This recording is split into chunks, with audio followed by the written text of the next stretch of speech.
It's the smallest Chevy they make these days. They say it's their first true mini car. No Camaro DNA here, no CD player either.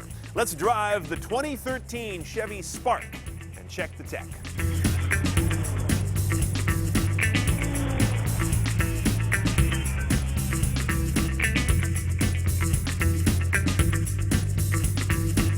So what is a Spark? It is the new small car, bottom of their line. Very small, but still 4 or 5 inches longer than a Fiat 500, to give you some idea. It's a 5-door, as you can see. A fairly roomy front row, a back row that is to seating, what a middle finger upraised is to détente. In the back, you lift the hatch, and this is the only way the car is available, by the way, and you've got a very shallow, rather tall cargo bay.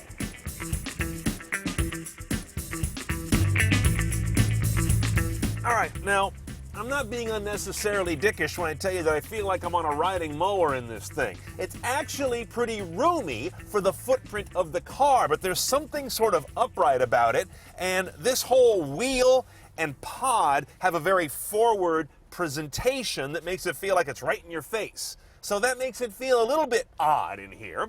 But let's talk about this pod. You've got a mechanical speedometer, and over here you've got a digital LCD screen for other ancillary things, right? You see a tach, an odometer, your fuel level, things like that.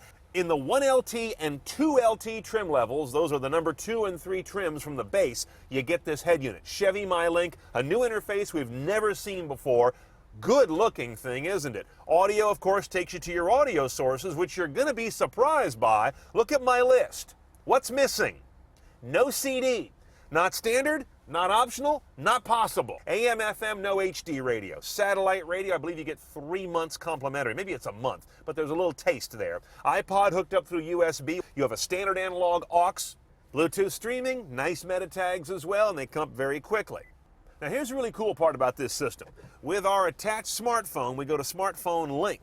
3 apps are supported right now. Pandora, of course, will get you your streaming radio that you know well. Thumbs up, thumbs down, a customized Pandora interface, nice album art there as well. If we back it up, you find Stitcher, the podcast application, and again, very common interface to when we were on Pandora. You have to have those apps installed on your phone, by the way. They're not part of the head unit the way Toyota does it in Entune. The last one here is Bringo. As of our shoot today, this is still TBD, but it'll be coming to the cars as an optional add-on for $50. You get this support built in, and that becomes your nav. There is no native nav built into this head unit. It's got to be through your smartphone, so the power and the guts and the connectivity is here.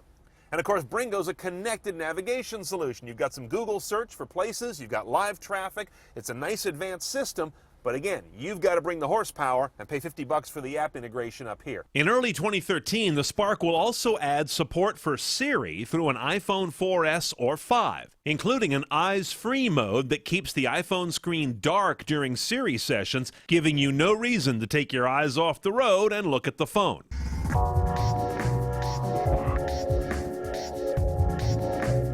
Now the engine on the Spark, it was here a minute ago. Ah, there it is. 1.25 liter inline 4, tiny, with output numbers we haven't seen in this country since the 80s. 84 horsepower, 83 foot-pounds of torque, nothing in the triple digits. 0 to 60, almost certainly. The car weighs about 2,300 pounds, and you're going to get 3238 mpg with the manual, because it's a 5-speed, fairly modern. Get the 4-speed automatic, which they must source from John Deere, and your MPG drops a lot, down to 2837.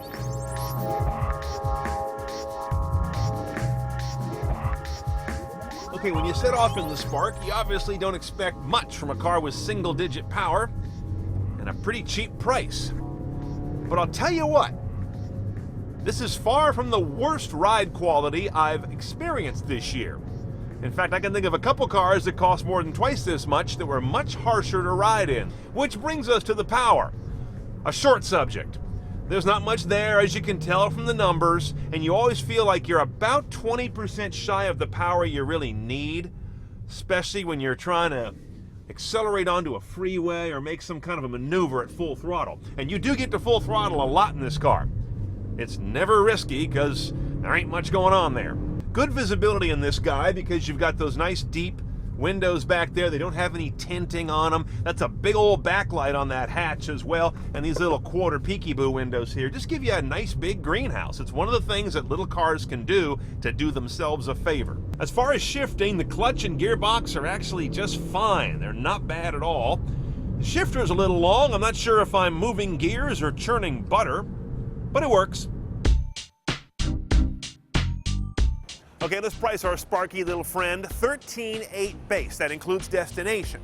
Then you've got the 1LT and the 2LT trim levels. 1LT is a given, $1,600 for the MyLink head unit, remote control locks on the key fob, yeah, that's optional, and cruise control. 2LT I can live without, leather seats and these alloy wheels. Automatic transmission, $925. You'll want to live without that. It does nasty things to acceleration and MPG. All in, CNET style, $15,400.